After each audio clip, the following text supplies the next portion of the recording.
What's up YouTube, COD49220 and welcome back to another part of the Sweden campaign. This is a post-commentary video because I somehow lost the audio for this part. Anyway, no big deal. I don't want to cut you guys out or make you guys lose a part or anything, so I'm looking right now at Berlin. I'm kind of debating about what to do because we do have the Prussians to our south. I do have an army at East Prussia there for Poland, so I'm going to bring them back to Berlin because the Prussians are probably going to attack me there. Even though we have a peace treaty with them, leaving their capital city open like that, it will definitely give them basically a chance to, we'll probably want to reclaim their territory and declare war on me. Anyway, I was right back there just kind of reinforcing my army. So I'm going to recruit an army right here. I'm going to upgrade the barracks and recruit an army to take down some Russian rebels that are running around my land. My goal is basically just completely destroy the Russian, what's left of the Russian army, so they're not just plundering around, so I can make my towns more prosperous. See, Russia still has some minor spots on the map, and there's Georgia and Dagestan, and they do have Crimea. We all know about that from this year.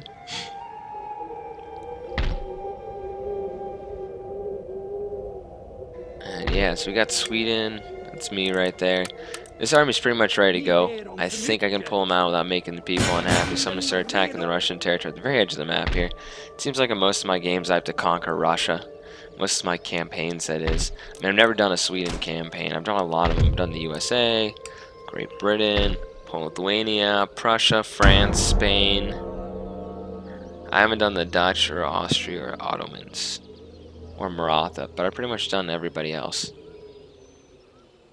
Poland was a fun campaign. I remember that, I think it'd be fun to take a faction you wouldn't normally. And I did Russia. I think it'd be fun to take a faction that normally doesn't make empires like a Sweden or something and go to try to conquer some in the Americas. The issue with that is that you're so focused on Europe and the enemy armies, you can't just afford an army to spend resources over there. So I was kind of thinking about possibly doing a Dutch campaign. I know a lot of people want a Dutch campaign for a long time. I remember having a voting between, I think it was Great Britain and the Dutch back in 2011. So 3 years and still no Dutch campaign. Anyway, the Ottomans randomly just took that, so I had to pull my forces back in a tactical withdrawal. So the Ottomans somehow took 2 territories. Maybe they traded with Russia. I'm not quite sure about that at this point. And sometimes you'll see AIs trade territories, like I've seen Inuits in around Finland and stuff.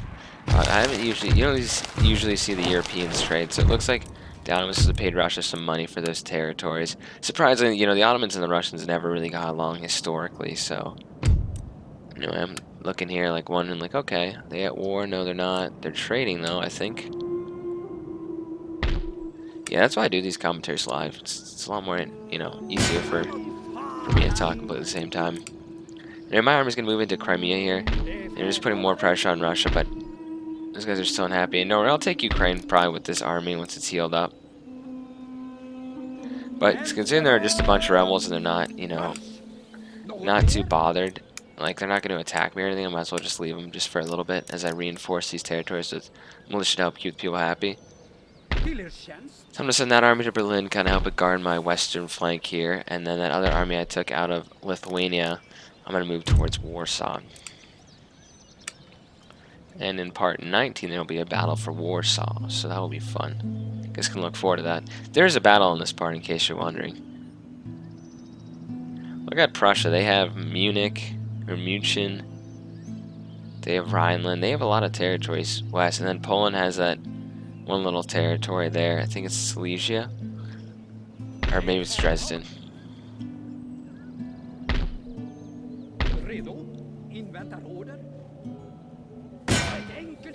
And I'm going to pull that army back. I do have some reinforcements and line infantry, so should be able to take out this rather large Russian raiding force here. That army should be able to move on to Kiev, and I can start pushing more of my forces westward and take pretty much the around the Balkans areas where the Russians still have territory. And you see, some people aren't too happy with my empire, but that's okay.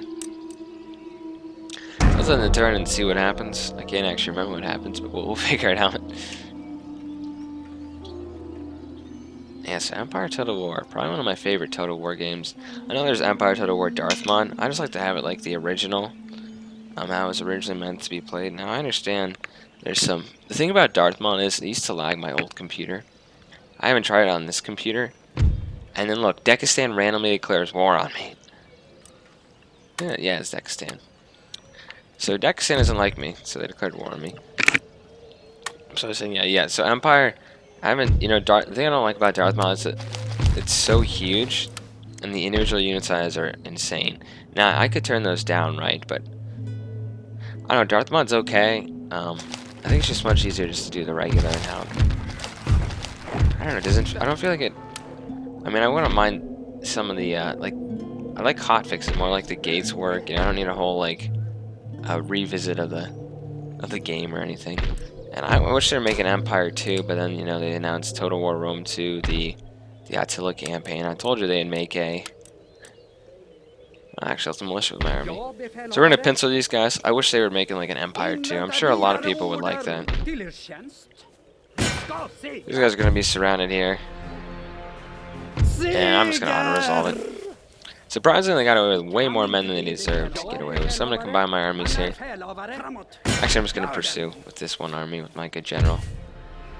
And they still gotta keep running away. They might run all the way into the Ottoman territory there. So I'm gonna continue to pursue. And I'll bring that army back to Moscow. Maybe make a couple more troops like I'm gonna do now, and get ready for the march on Kiev.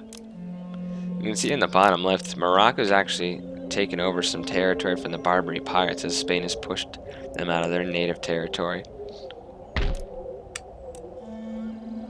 And I might as well start this army attacking on Dagestan. And let's double check on my trade there. I wanted to make sure I was trading with everyone I possibly could. You can see I'm not too hated by anybody.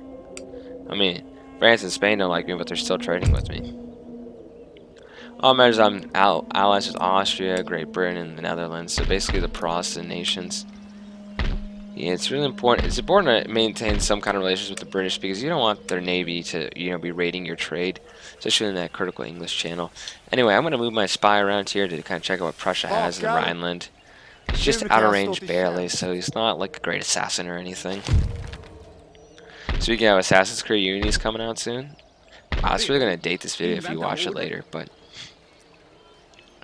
I'm looking forward to that. The French Revolution, it's a cool time period. Now I'm going to besiege Warsaw here, and I'm going to hold these guys under siege until they come out and fight me. That other army I need to, I'm a little worried about it, but I mean, that's a full stack. I'm definitely not going to assault that with a ton of troops.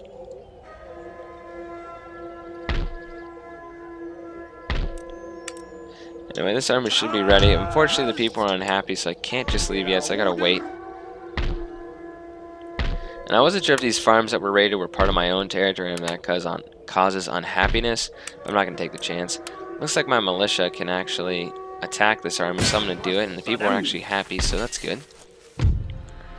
And that Russian army is finally destroyed by 3 armies it took. And these guys can kind of march towards Moscow and, build up that army. It's important that we get that army set so we can attack Kiev and then move into the eastern parts of the Poland Empire that are still under their control, like near the border with the Ottoman Empire. Because Crimea is going to fall to that army that's already marching there. I mean, it's going to take them no time. Anyway, Austria's offering me some technology, and I'm going to try not to pay them. And that worked, so I think it worked at least. I think it's very interesting, the Ottomans. Like, I always make friends with the Ottoman Empire. Maybe I shouldn't do that. I mean, but they're just so friendly to me all the time. They'll take any kind of ally in Europe. I mean, everyone hates them usually. I mean, if they want to split up, Europe with me and they want to take those 2 little Russian territories, I'm okay with it. I don't want to have my armies out there. I mean, the workers are rioting here. And I am building that, like, that coaching brandy house, whatever the upgraded version of that is, so I can make the people happy. And yeah, there's nothing else I can do really to make these people happy. It's really just resistance to foreign occupation. You can understand that. I mean, they're just occupied by me, but it was just a small Russian territory. I mean, they're probably happier under me than the Tsar. Or do they have, like, I mean, what was Ivan the Terrible? What was his official title? Was he a king? I feel like they were czars back then. Russia has an interesting history from being, you know, the Golden Horde to Peter the Great, Catherine the Great, and then, you know, its ultimate collapse into communism, and then whatever you call what they have now. You can call it kind of a democracy. In theory. And you can see the Poles have their little army outside of Warsaw. And look at these massive armies. You can see I'm moving my cursor. I'm like, I'd be screwed if they hit Hanover with, you know, I don't have a lot of protection for these armies. And Austria has a huge army here near Venice, so it might be that Austria is not messing with the Ottomans. I don't think I have a military alliance with the Ottomans, but I know they're very friendly and they're definitely not going to attack me. Because they know that the heavy hand of Sweden would completely dominate and destroy their little empire. So I'm building up. I can even make some heavy horse now, which is pretty cool, and that's at Lithuania. So I'm building some armies, and I'm losing some money per turn, but it's going to be worth doing that. Let's see, we have Georgia down there, and I'm seeing if they're friendly or not to me. I know the Ottomans are obviously friendly.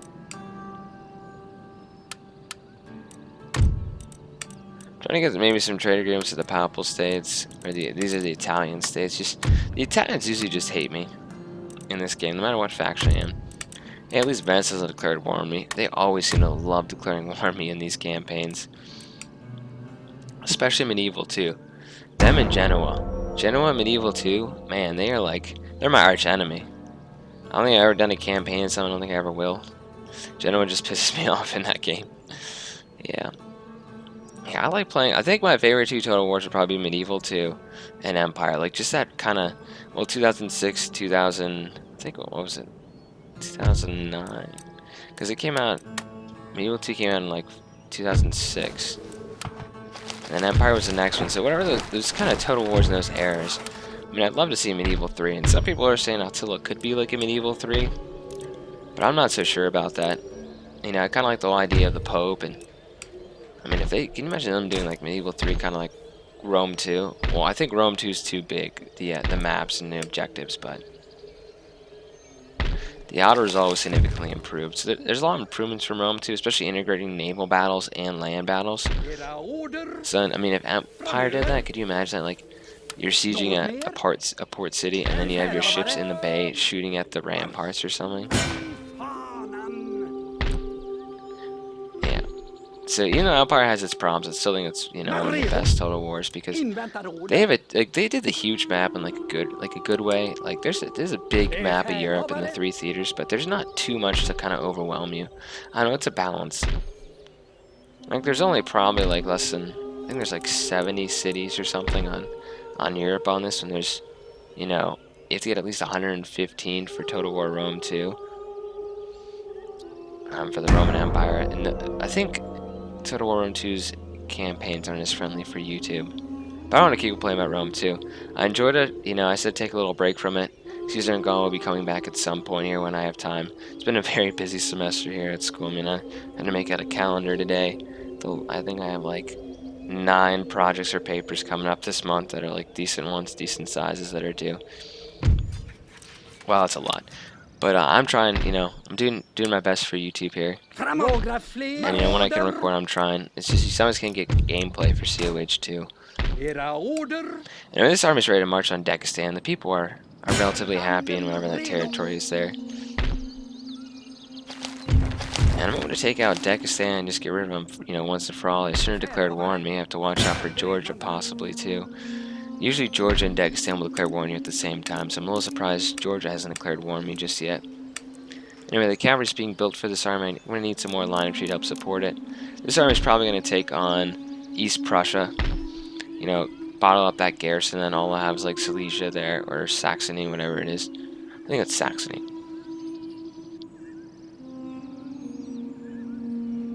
I think I pulled my army off Crimea.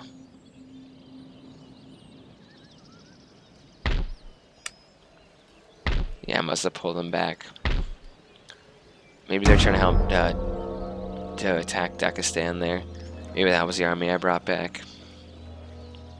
That's right. I think I brought them out of that city, marched toward Crimea, and then I realized that that city was going to revolt, so I had to pull them back, and then they got retasked to take on Dagestan. And I promise you the next one will be live, you know, I'm just kind of talking. Yep, never accept peace treaties of the Barbary prices. It makes people unhappy when they're not at war with people they are. It's going to give you an economic bonus. And I've actually learned a lot about Empire. Like, I think, you know, I take trains home, and I'd often, like, read about Empire. Like, well, it sounds really nerdy. But I'd read about, like, how the economy works and the official, like, growth things and everything, and how to improve growth when you have negative growth on the city things. Like, just get really in depth to it. And I mean, I've learned a lot. Like, I mean, it's pretty obvious. Like, if you have bad farms, you don't want to build, like, a massive farm and just, like, in Shogun. But really, you want to have your towns growing. I'm going to risk it there in auto-resolve and conquer Ukraine. As you can see, they're pretty happy. Kiev there. You know, they don't want to be under the rebel control. They want to be under a nice system that will repair all their broken buildings. You can see I'm basically spending a lot of money repairing all of Ukraine's buildings. They're completely, like, trashed. So that's good that this army is there. And you can see it's going to become a lot more wealthy once I repair all its buildings. Look at this guy trying to sneak around me. Anyway, I'll see you on the battle map here. So you can see they're already shooting cannons at me. That's a quick transition. I'm impressed they have line energy. They look just, actually just look like black coats a little bit. Like they're wearing kind of darker coats. And they're Dagestan. They don't look, I was thinking more of kind of a, how would you say it? It was like a little bit more of a Middle Eastern faction for Dagestan. I mean, after all, they are an Islamic faction. They do an Islamic general. And I set my cavalry on the left. I have a decent number of them, and they're going to take on the enemy's right flank there, and they can't shooting at my main line infantry, so I'm going to flank around. So that's the idea. Pin their line infantry with my own, you know, engage in combat, and then get my cavalry behind their line to start hitting their cannons and their general and try to kill him early. Earlier the better. With these, I'm gonna call them a minor faction, not a low quality faction. The low quality faction like that, I'll be able to hopefully rout their infantry who don't have a sturdy morale as my own.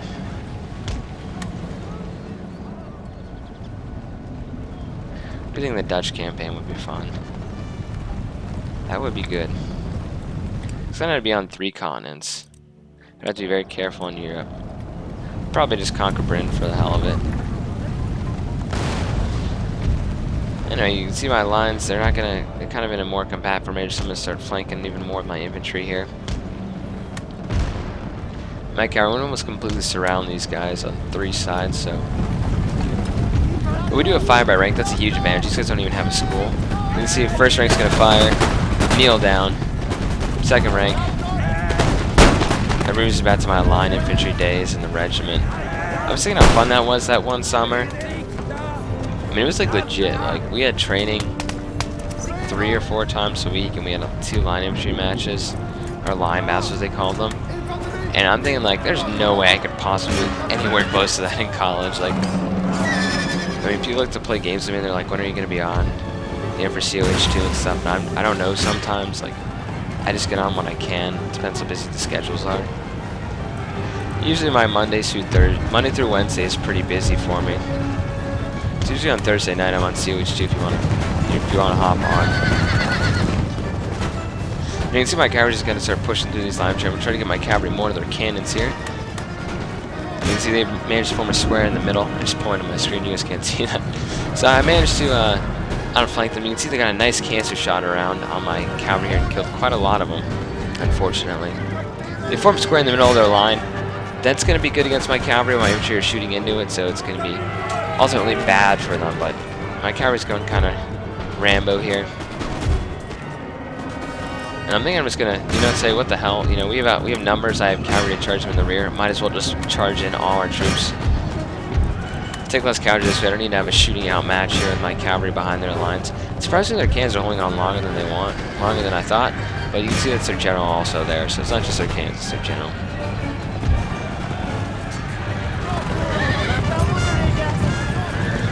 Anyway, that general's been killed, so there goes the brave Dagestani general that was attacking me. I'd say ultimately not smart to attack an empire that won't just let you be, basically. So you can see they're all pretty much routing right now. And I'm gonna use all my cavalry to hunt these guys down. I'm gonna edit that out of the video because I don't want you guys to. I don't want to see you, have like 5 minutes of me just hunting down these enemies. So we're about to switch over to the results screen here. These guys got completely slaughtered. So you can see the results here. I killed most of them. Didn't lose too many of my own men, which is quite nice. I'm just preserving my force. That army's completely been wiped out. So we're gonna push on to Dagestan here. Hoping they don't have a large force. But they have a decent force, more line infantry and cannons, and they even have improved settlement fortifications. So that's gonna be fun to take on. Yes, that's already being built, so it's just about time for me to end the turn here. Poland's going to be under siege, about 3 more turns for them to surrender. I think it's 3 at least. I see a large Prussian army here, and I'm kind of ready. I'm ready to defend Berlin. I don't trust them. And I figured, if they want to upgrade their, to Imperial Palace and stuff there when I conquered, if I decide to continue the campaign that far, then, it's not going to be too bad. I'll have the improved tax rate and stuff that I don't even have to pay for myself, which is excellent.